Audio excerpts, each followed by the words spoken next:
Então, aula 3, blocos econômicos e a integração da economia mundo. Está no livro 1 ainda, volume 1, na parte de geografia 2, na frente 2. E aqui vai dizer o quê? Que com o processo atual de globalização faz com que os países se integrem cada vez mais, né, visando aí, de certa forma, aumentar seu mercado consumidor, a produção... Oi, Dácio, quer falar? Levantou a mão. Bia, Oi. esse livro seu digital é do ano passado? É o de 2020. Você sabe que é diferente? Tá em qual aula agora? O de vocês? Eu tô com o de Tem coisa vocês. que é diferente. Tem, Nas, mas outras- muda nas pouca aulas, coisa. nas outras matérias, Sim. entendeu? Aqui tá igual. Ó, Tá Geografia igual. 2, a globalização e as consequências econômicas, políticas e sociais. Eu tenho o livro de vocês. Eu tenho, impresso, sabe? Eu não tenho o digital desse ano. Mas eu olhei aqui, é igual. Mesma aula. Show, papai. Desse aqui não mudou, não. Mas algumas áreas mudam, né? Mas É, geografia eu noto que não tem muita mudança, não. não tinha, não. Por isso que eu É, perguntei. sim, tá bom. Mas não mudou, não. Mudou, não. Geografia, não. Sim. Vamos lá. Então, o bloco econômico, né? O bloco econômico é uma união de países em prol de aumentar seu mercado consumidor, ampliar as trocas comerciais entre eles, de certa forma, crescer em níveis econômicos, né? É tipo a união faz a força e tal, o dizer, né, popular da gente. Mas essa criação de blocos econômicos se tornou muito forte com o final da Segunda Guerra Mundial. Os países começaram a se juntar muito aí no período de final da Segunda Guerra Mundial e a se agruparem em blocos econômicos cada vez maiores, né, que comportam uma quantidade de países cada vez maiores. O primeiro bloco econômico a surgir, assim, de forma bem ativa, foi o Benelux, que foi um bloco econômico, foi um dos blocos que deu início aí à formação da União Europeia. O Benelux é a junção de Bélgica, Luxemburgo, Países Baixos, Holanda e Luxemburgo, porque são as iniciais dos países, né? O B de Bélgica, o NE de Holanda e o Lux de Luxemburgo. Bélgica, Holanda e Luxemburgo. Foi o primeiro bloco a se formar e esse bloco ele deu início a uma zona de livre comércio. Foi formado o primeiro bloco, é uma zona de livre comércio. Ou seja, uma união de países que se uniram em prol de criar uma rede entre eles de circulação de mercadorias.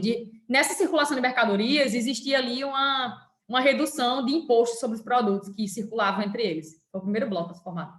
Então, os blocos eles vão começar a se tornar um fenômeno muito forte, muito intenso, no período aí de final da Segunda Guerra Mundial e início da Guerra Fria. Início também do período aí de terceira revolução industrial, início de um processo de globalização cada vez mais intenso, que integra cada vez mais os países, as empresas, as pessoas no mundo. Então, esse contexto de Guerra Fria, esse contexto de globalização contemporânea, fez com que se intensificasse a formação de blocos econômicos. Os blocos econômicos, eles podem passar por 4 estágios, né? Espera que eu vou mostrar para vocês. Agora, aqui tem dizendo as principais vantagens de se participar de um bloco econômico. O que é que os países eles ganham participando de um bloco econômico? Primeiro que eles podem aumentar o seu mercado consumidor, né? Tipo, se faz parte de um bloco econômico, ele vai ter contato ali com pessoas, com empresas de outros países que fazem parte do bloco. Então, ele pode ampliar seu mercado consumidor. Ao ampliar o mercado consumidor, isso pode impactar na maior produção, né? Você vai produzir mais para suprir a necessidade de um mercado consumidor maior. Então, tem a questão da redução também, ou eliminação de tarifas alfandegárias, né? Ou seja, de imposto sobre os produtos também. Tem alguns blocos econômicos que eles podem reduzir o imposto e outros blocos econômicos eles podem totalmente eliminar o imposto sobre os produtos que são comercializados ali dentro daquele bloco. E tem blocos, por exemplo, tipo o Mercosul, que tem alguns produtos que eles estão em fase de eliminação, vão reduzindo as tarifas alfandegárias até se eliminar totalmente a tarifa alfandegária sobre os produtos de setores específicos. Então, vantagens: redução ou eliminação de tarifas alfandegárias, ampliação dos fluxos comerciais, financeiros e culturais entre os países que fazem parte, países membros, circulação de pessoas, bens e serviços, travou um pouquinho, Dependendo do tipo de bloco econômico, da integração do bloco econômico, se é uma zona de livre comércio, se é uma união aduaneira, se é um mercado comum ou se é uma união econômica e monetária, aquele bloco econômico pode existir livre circulação apenas de mercadorias, serviços, capitais, ou pode ser uma ampliação maior, um nível de ampliação maior, ter ali uma livre circulação de pessoas, e até aderir a uma moeda única, né, que seria o quarto estágio de um bloco econômico, quarto tipo, digamos assim, seria a união econômica e monetária, ou seja, é um nível de integração, o maior nível de integração de um bloco econômico. Que a gente sabe, eu já falei, morri de falar para vocês isso, que só existe um bloco econômico que tem esse quarto nível de integração, né, que é a União Europeia, que é a União Econômica e Monetária. E a última vantagem que está dizendo aí, que eu falei para vocês, é ter um acesso a um mercado consumidor maior, né? Se você faz parte de um bloco econômico, você está ali participando, né, de um organismo multilateral, onde vários países fazem parte, alguns países fazem parte, e eles decidem coisas ali em prol deles, e de certa forma você se beneficia de um mercado consumidor maior, porque você está em contato com outros países, então está em contato com outras pessoas, pessoas que podem se tornar consumidores, né, dos seus produtos. Então, perfeito. Aqui tem alguns blocos econômicos, o livro vai tratar deles, de alguns deles, né, TAIALCA, NAFTA, ALADI, Pacto Andino, Mercosul, CARICOM, MCCA, União Europeia, FTA, CEI, APEC, ASEAN, ANCERTA, SADC, que é esse aqui da África, da parte sul, Mercosul, né, que o Brasil faz parte. Enfim, vamos falar de alguns deles agora. Antes de falar deles, tem aqui os tipos de blocos, né? O que são os tipos de blocos econômicos? Aí tem um quadro aqui das principais características de cada tipo de bloco econômico. Existem 4 tipos de blocos econômicos, que a gente pode chamar de 4 estágios de um bloco econômico. Geralmente o bloco econômico surge como uma zona de livre comércio e ele vai crescendo em formas de integração. Ele vai crescendo em formas de integração. Tipo assim, os países vão se integrando cada vez mais e se tornando uma união aduaneira, ou se tornando um mercado comum, ou se tornando uma união econômica e monetária. Tipo, a União Europeia, ela passou por esses estágios aí todos, né? Mas um bloco econômico, ele pode surgir como uma zona de livre comércio e pular para um mercado comum. Ele pode surgir já como uma União Econômica e Monetária, ou como um mercado comum, enfim. Certo? Não existe uma regra específica, não. Ele tem que passar pelos 4 estágios para se tornar realmente um bloco ali muito forte e tal. Não, de jeito nenhum. Pode surgir já como um mercado comum, ou de início com a zona de livre comércio mesmo, enfim. O que é uma zona de livre comércio? É um tipo de bloco econômico, é um estágio de bloco econômico, onde existe apenas a livre circulação de mercadorias, de serviços ali entre aqueles países, ou até de money, né, de capital entre eles. Mas não existe nesse tipo de bloco uma livre circulação de pessoas, a adesão de uma moeda única, regras para o comércio extra-bloco, tipo numa união aduaneira, que a gente vai ver que existem regras quando você quer comercializar com países fora do bloco. Então, na zona de livre comércio, existe a livre circulação de mercadorias, não há imposto na circulação de produtos entre os países membros, ou seja, eliminação de tarifas alfandegárias na zona de livre comércio. A moeda nacional é mantida, não existe adesão de moeda única na zona de livre comércio, e cada país define o imposto de importação para os produtos vindos de nações não pertencentes ao bloco. Ou seja, não é como a União Aduaneira, que existe a TEC, a Tarifa Externa Comum. Uma tarifa ali geralmente pré-estabelecida de imposto sobre os produtos que vêm de outros países, de fora, para o comércio extra-bloco. Ou seja, meu comércio com países que não fazem parte do bloco. Existem tarifas externas, existe a tarifa externa comum. Imposto específico para comercialização com países que não fazem parte do bloco, na União Aduaneira. Ela é muito semelhante à zona de livre comércio, o que muda basicamente é isso. Também não existe a moeda única, mas existe a TEC, a tarifa externa comum. Se eu quiser comercializar com qualquer país que não faça parte do bloco, né, eu tenho uma tarifa ali, né, alfandegária sobre esse produto, sobre os produtos que vêm de fora, que são importados. Então, cada país define, na zona de livre comércio, cada país define o imposto de importação para os produtos vindos de nações não pertencentes ao bloco. E as regras para o trânsito de capitais, serviços e pessoas. Né? Não existe na zona de livre comércio esse tráfego de pessoas, a não ser que, por exemplo, eu esteja indo transportar alguma mercadoria, e aí é legalizado, né? A mercadoria, o transporte de mercadoria pode, na zona de livre comércio. Mas eu não posso, por exemplo, decidir, eu moro no NAFTA, num país do NAFTA, eu moro no México, nos Estados Unidos ou no Canadá, no NAFTA, né? Que é esse bloco formado pela América do Norte. eu quero simplesmente passar um tempinho nos Estados Unidos, existe livre circulação de pessoas nesse bloco? Não, não existe. Então, eu vou ter que criar um visto, eu vou passar por uma entrevista, uma série de coisas ali, porque na zona de livre comércio não existe livre circulação de pessoas, só de mercadorias, ou algum serviço que vai ser prestado, ou capital, né, investimento de um país em outro. Isso pode, na zona de livre comércio. E não existe moeda única, né? Não existe isso. Cada país também é livre para comercializar com qualquer outro país que não faça parte do bloco, sem o bloco não impõe nenhuma tarifa, algum imposto ali, né, prescrito para a importação de produtos que venham de outros locais, de outros países, que não faz parte do bloco. Na União Aduaneira é diferente. É parecido com a zona de livre comércio, porque existe livre circulação de mercadoria, de serviço, né, de capitais. Não existe a moeda única, a moeda nacional é mantida de cada país. Mas a diferença da zona de livre comércio para a União Aduaneira é que na União Aduaneira existe um imposto de importação, existe um imposto de importação comum para as mercadorias vindas de nações não pertencentes ao bloco. Então, tipo, se o Brasil, juntamente com a Argentina, com o Paraguai, Uruguai e a Venezuela, está suspensa agora, mas eles são União Aduaneira, significa dizer o quê? Que existe ali uma tarifa externa comum. Se o Brasil deseja importar produtos de outro local que não faz parte do bloco, né, da China, por exemplo, existe a tarifa externa comum para os produtos que vêm de lá, que eu vou comprar da China. Tá entendendo? Existe uma tarifa de imposto que é comum tanto para o Brasil, quanto para a Argentina, quanto para o Paraguai, quanto para o Uruguai, quanto para a Venezuela.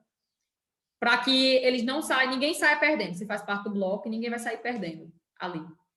Tipo, eu não faço uma relação comercial perfeita com um país que não faz parte do bloco, né? Deixando de lado ali os países que fazem parte do bloco. Aí tem o mercado comum, que é o que o Mercosul quer se tornar, né? O Mercosul se chama Mercado Comum do Sul, mas não é um mercado comum ainda. Ainda não existe uma legislação aí definida, tal, certinha, que é um mercado comum. Ainda é uma união aduaneira. Mas o mercado comum planeja se tornar, né? Com a criação da livre circulação de pessoas, da livre circulação de veículos também, é tanto que no Brasil a gente já tem aí um prazo deram um prazo de 5 anos para a gente mudar as placas dos veículos no Brasil, né? Para colocar a placa do Mercosul, para que você frequente qualquer país do Mercosul com seu veículo e está indicando lá que você faz parte, né? Esse veículo faz parte de um país do Mercosul. Assim como o passaporte também tem o nome lá Mercosul, nosso passaporte, quem for tirar passaporte vai ter o nome Mercosul. Nosso RG provavelmente também vai vir já com o Mercosul, o nome Mercosul, para que a gente, com o RG, não precise tirar visto para entrar no país do Mercosul. Apenas com o meu RG, com minha identidade, eu consigo, meu registro de identidade, né? Eu consigo frequentar qualquer país que faz parte do Mercosul sem burocracia nenhuma. Porque dentro do Mercosul existe a perspectiva de se tornar um mercado comum, ou seja, liberalizar a livre circulação de pessoas, né? Enfim, seja para a questão de estudo, para turismo, ou seja para o que for. Enfim, tem essa ideia de se tornar um mercado comum. E no mercado comum, né, também existe essa questão de redução ou eliminação de tarifas alfandegárias, e se existisse de imposto sobre os produtos, porque os países eles fazem parte ali de uma associação entre eles, né, de um bloco econômico, então existe também isso. E, além da livre circulação de mercadorias, capitais e serviços, existe de pessoas. Não existe a moeda única aqui, a moeda nacional é mantida, mas o Mercosul pretende também, né, uma das coisas que está aí para acontecer é aderir a uma moeda única também. Talvez, a gente não sabe as condições, né? Talvez a moeda única talvez possa ser o real, né? Porque era a moeda mais valorizada. Eu vi uma notícia essa semana, se vocês viram essa notícia, dizendo que os paraguaios estão vindo comprar no Brasil porque a moeda deles está mais valorizada do que a nossa. Pasmem. Era muito comum até pouco tempo brasileiro ir comprar no Paraguai, né? As coisas, porque nossa moeda era mais valorizada. E produtos paraguaios são considerados muito baratos justamente por isso, porque nossa moeda era mais valorizada. Mas eu vi a notícia essa semana dizendo que tem muito paraguaio vindo comprar no Brasil, em Foz do Iguaçu, porque a moeda deles está mais valorizada do que a nossa. A situação não está fácil, né? Não está fácil mesmo. Se a gente passou anos aí, várias pessoas do Brasil indo comprar no Paraguai, porque era considerado coisas muito baratas, agora está acontecendo o inverso. Mas, enfim. No mercado comum não existe moeda única. O único quarto estágio, né, e o único tipo de bloco econômico que existe, a adesão de uma moeda única, é a União Econômica e Monetária. No caso aqui, vai ter as mesmas coisas que existem na Zona de Livre Comércio, na União Aduaneira, de certa forma, né? Algumas coisas. No mercado comum, porque é o quarto estágio. Aqui existe a livre circulação de mercadorias, de serviços, de capitais, de pessoas. Existe a moeda única. 18 países fazem parte da moeda única lá na Europa. 18 países. A informação do livro de vocês são 18 países. Não sei se foi ampliado isso, mas está 18. Dos 27, 18 aderiram ao euro. Existe imposto comum para produtos vindos de fora do bloco. Também existe a tarifa externa, tá vendo? Da União Aduaneira. Livre circulação de capitais, serviços e pessoas. E outra coisa, esse bloco aí, o único bloco que é assim, que é a União Europeia, a gente vai ver já um pouquinho sobre ele, é um bloco que tem várias instituições. Eles queriam criar até pouco tempo e criaram um sistema de defesa, de segurança. Tem um nomezinho aqui, deixa eu ver se eu lembro. Que não existe mais, eu até pesquisei isso, para ver se existia, se não existia, e eu vi que foi dissolvido isso. Deixa eu ver. The book is on the table, não é aqui, blá, blá, blá, blá, blá, blá, não é aqui, União Europeia. O sistema de defesa deles era o União da Europa Ocidental. Existia desde o final da Segunda Guerra Mundial e em 2011 foi dissolvida. Era um sistema de defesa deles. Mas eles queriam ter um sistema, a União Europeia queria ter um sistema de defesa mútuo entre eles, dos 27 países, né? Para que, tipo, se houvesse uma guerra, um conflito, eles se unissem, já que eles são um bloco, que se unissem. Eles têm um título de cidadão europeu também lá, né? Uma das coisas que fazem com que, de certa forma, causa um medinho para os países que fazem parte da União Europeia é porque eles queriam muito. O bloco quer criar o espírito do povo europeu, e não do italiano, do dinamarquês, do espanhol, do português. Eles querem criar o espírito de uma coisa só, como se fosse uma coisa só. E aí você acaba perdendo um pouco sua autonomia, né? Os países acham isso que é uma perda de autonomia, e não gostam disso. O Reino Unido odiava isso. Aí eles têm uma série de instituições também, é um bloco econômico muito forte. Eles têm uma comissão, tem um parlamento europeu, que existe eleições, existe o Conselho de Ministros, o Tribunal de Justiça do bloco, existe o Banco Central Europeu também. Então, tipo, é um bloco econômico muito forte. Eles têm uma estrutura como se fosse uma espécie de confederação, uma união de estados soberanos, né, com um governo centralizado, mas que é o governo da União Europeia, né, de certa forma, mas não é uma confederação não, viu? Não é não. São todos estados soberanos mesmo, não é uma confederação não. Mas é muito parecido. Lembra um pouco, na verdade. Não parece não, lembra um pouco. Uma confederação. Eu vou falar da CEI, que é uma confederação. Pronto, passamos aí pelos 4 estágios de um bloco econômico. Aqui tem os principais blocos do mundo: a data de criação, integrantes, quantidade, data de criação, a área territorial que engloba, o PIB, população em milhões e PIB per capita. Quanto em média cada pessoa ganha aí no decorrer do ano, com base em que dado? Em que ano, Ana Beatriz? Não sei, porque não tem dizendo. Interessante. Mas, enfim, né, tem aí os exemplos. A gente vai ver alguns aqui agora. A CEI é a Comunidade dos Estados Independentes. Era numa aula aí que teve, eu estava morrendo de tentar lembrar o nome desse bloco, né? E eu não vinha na cabeça de jeito nenhum. CEI é C de comunidade, né? De estados e de independentes. A CEI é um bloco formado com o finalzinho da União das Repúblicas Socialistas Soviéticas, com o final da União Soviética, que acabou em 91. Aí eles se uniram, se formaram 15 países, né? Quando a União Soviética acabou. Quando a União Soviética acabou, se formaram 15 países independentes, porque era uma união de 15 repúblicas. E aí, desses 15 países que se formaram, 12 se reuniram em prol de criar, né, um bloco econômico entre eles. E aí criaram a CEI. 3 não quiseram fazer parte, que foi as nações bálticas. As 3 nações bálticas, Estônia, Letônia e Lituânia. Eles não quiseram fazer parte da CEI, já não aguentavam mais fazer parte ali durante tanto tempo da CEI, da União Soviética, e preferiram se unir à União Europeia, os países bálticos, as nações bálticas. Então, de início, a CEI foi formada por 12 países, mas hoje nem todos eles fazem parte, porque alguns saíram, né? Tipo, teve uma polêmicazinha aí em 2014, vocês devem lembrar da questão da Crimeia, que a Rússia anexou seu território. A Crimeia, que era uma região que pertencia à Ucrânia, que fazia parte da CEI. Aí a Ucrânia pediu para sair, né? Não gostou disso e tal. Pediu para sair da CEI, não faz mais parte. Tem a Geórgia também, que saiu, se não me engano, foi em 2009 que a Geórgia saiu da CEI, porque a Rússia estava incentivando o movimento separatista da Ossétia do Sul, dentro da Geórgia, né, que era um território que durante muito tempo fez parte, ele estava próximo à Geórgia, E aí a Rússia estava incentivando o movimento separatista e a Geórgia disse, ei, tchau, quero mais fazer parte disso não, né? De certa forma, a Rússia começou a impactar ali em vários países e eles vão saindo, né? É tanto que a CEI tem um futuro muito incerto, porque pode ser que seja um bloco econômico que se acabe, né? Que acabe aí nos próximos anos. Hoje faz parte dela Armênia, Azerbaijão, Belarus, Cazaquistão, a Rússia, Moldávia, Quirguistão, Tajiquistão, Turcomenistão e Uzbequistão, né? E, salvo engano, tem um desses aí, que é o Uzbequistão, que é um país que observa já o bloco. Sua estrutura abriga 2 conselhos, um formado por chefe de Estado e outro formado por chefe de governo, que se encontram de 3 em 3 meses para discutir assuntos relacionados entre eles. A CEI funciona como se fosse uma confederação de Estados soberanos. O que é uma confederação de Estados soberanos? O que é uma confederação? É a união de Estados, né, que continuam com sua autonomia sobre o seu território, mas eles obedecem a um governo central, às decisões de um governo central, que no caso é o governo da CEI, né? Eles são uma confederação. Aqui vem falando um pouquinho da CEI, da Geórgia e da Ucrânia, que saíram. Foi em 2009 mesmo que a Geórgia saiu da CEI. Isso.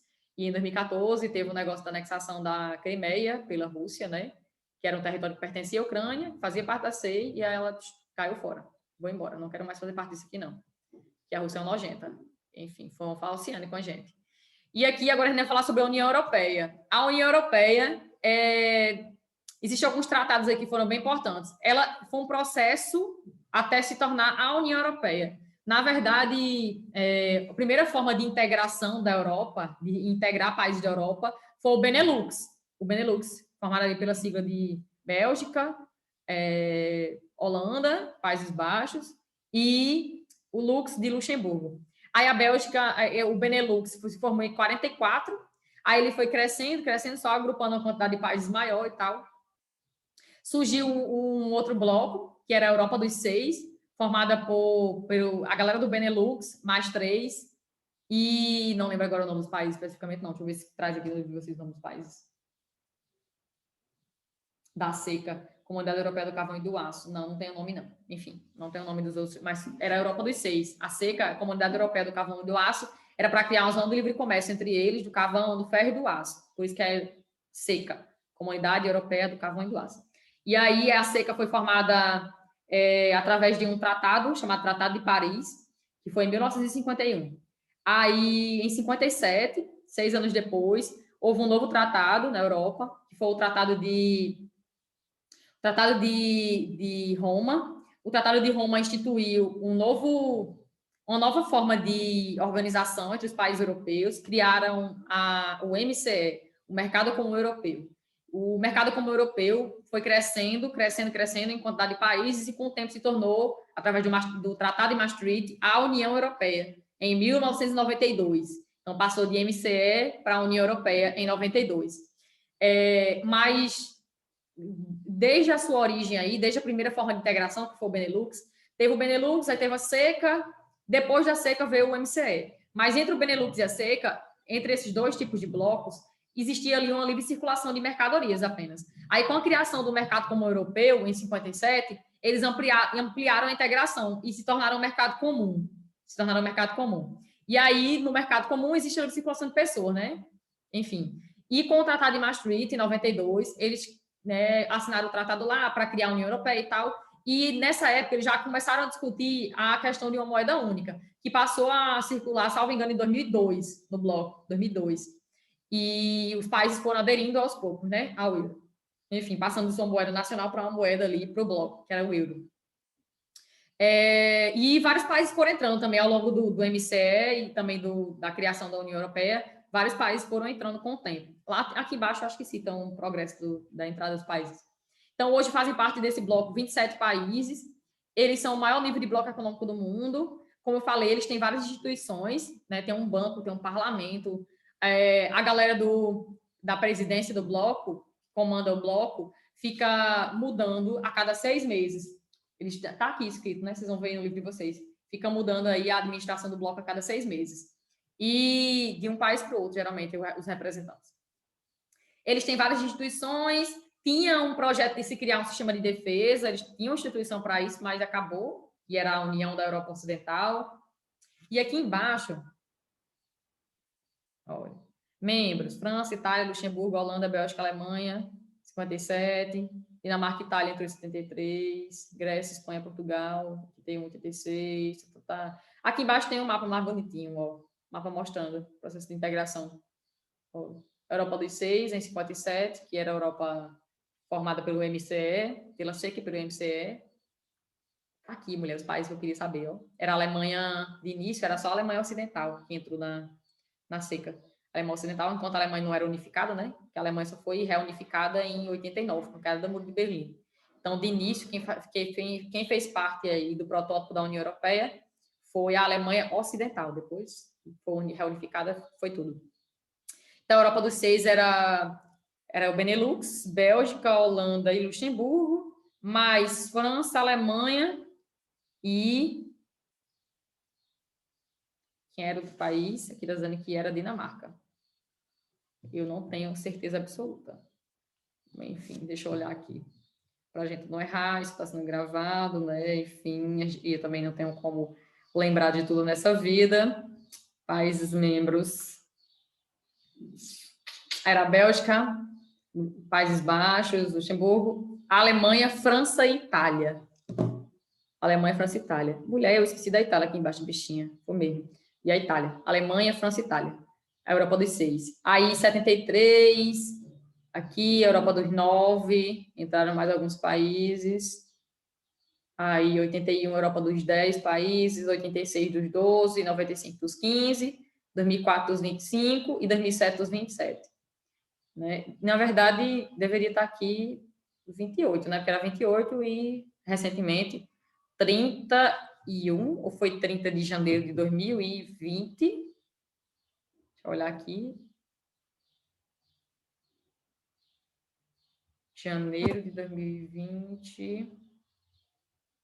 De Maria, eu estou em outro ano aqui.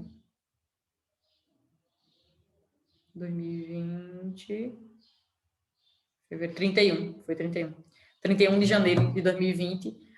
O Reino Unido saiu de vez, né? Foi um processo que começou em 2016, o Brexit, British e Exit, né? A saída dos britânicos. Esse processo começou em 2016, fizeram um referendo lá para saber se a galera queria sair do bloco e tal, e aí mais de 50% votou dizendo que queria sair do bloco. E eles tiveram que pagar uma multa altíssima, uma indenização altíssima, porque, na verdade, já tinha ocorrido uma tentativa de alguém sair do bloco, mas não tinha dado certo. Esse foi o primeiro país que realmente saiu do bloco. Pagaram uma indenização altíssima, que tem aproximado de 40 bilhões de euros, e tiveram que perderam muitas regalias do bloco também, tipo relações comerciais, mas firmaram alguns acordos também. Até recentemente eles estavam firmando alguns acordos, até dezembro do ano passado. Mercosul. O Mercosul é o Mercado Comum do Sul, eu já falei do Mercosul, né, um pouquinho do Mercosul. A principal economia do Mercosul é o Brasil. O início do Mercosul é desde a década de 80, quando o Brasil e a Argentina já começaram a fazer acordos comerciais entre eles. Aí foi crescendo, né? E aí em 91 eles assinaram um tratado chamado Tratado de Assunção, onde formalizou a criação do Mercosul. De início eram só 4 países membros, eram 4, só Brasil, Argentina, Paraguai e Uruguai.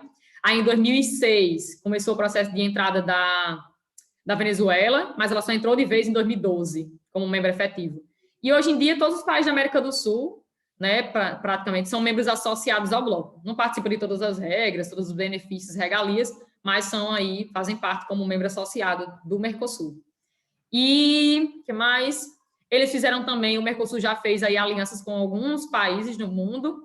Aqui fala de Israel em 2007, fala do Egito em 2010, que criaram uma aliança de livre comércio entre eles, acordo. E o Mercosul também fez acordo comercial, está tentando fazer um acordo comercial com a União Europeia. Então, vai ser uma coisa assim, babado, né? Se juntar o Mercosul com a União Europeia. Esse acordo